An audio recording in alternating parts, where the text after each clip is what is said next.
Well, the Halloween season has plenty of haunts, whether it's houses, graveyards, even cornfields. But in Sleepy Eye, Minnesota, there's a different, rather odd way to celebrate. Fox 9's Karen Scullen takes to the Zoo Man's Wacky World of Fun, where everything scary does have a story.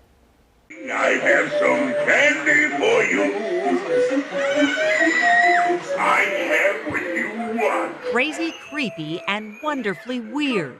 At Zoo Man's Wacky World of Fun, you get lost in an odd Halloween adventure inspired by historical tidbits and tales of how something eerie ended up here, like Zoo Man's collection of dolls. This is one of the ventriloquist dolls that actually was made here in Sleepy Eye. It performed in the Opera House. Oh. His owner got hit by a train walking across the tracks to get ready to go onto another opera house. And a disturbing, quirky history on this one, as she's tied to someone infamous. Patty Hearst, she was kidnapped. I have her wanted poster kidnapped, and her doll is right down there that she had.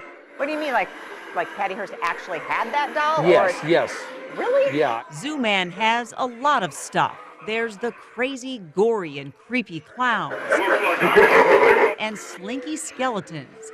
His collection often grows when he hits the road for his traveling reptile show. When I travel, I try to find different heads from different states. And those heads earn their stories in the simplest of ways. Do you have a favorite head? Do I have a favorite head? Well, this one probably is. Really? Yeah.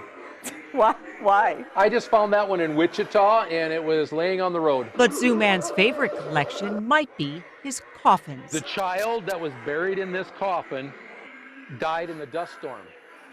And that's her doll. And some do come with a sad and haunting tale. Mom and Dad decided they didn't want her in a clear coffin, so they took her out and put her in a regular coffin.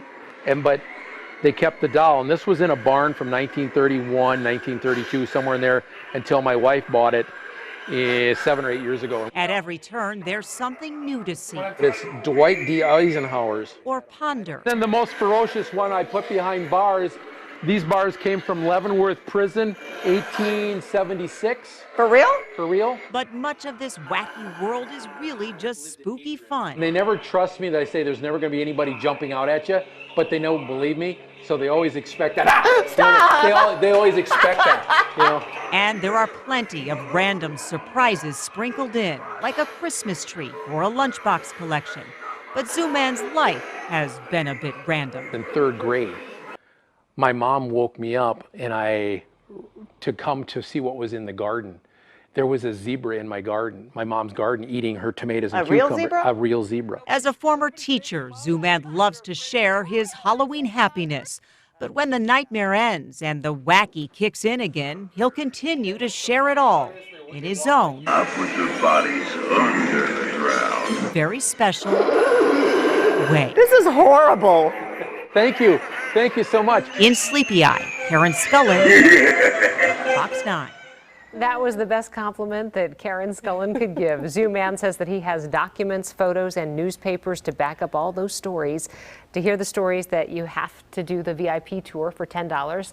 It's just $5 if you want to walk through on your own, though. And the way that he talks about everything so matter of fact, like it's not a big deal. It's just the way it is. Just a coffin. Interesting. Karen's reactions, more interesting maybe.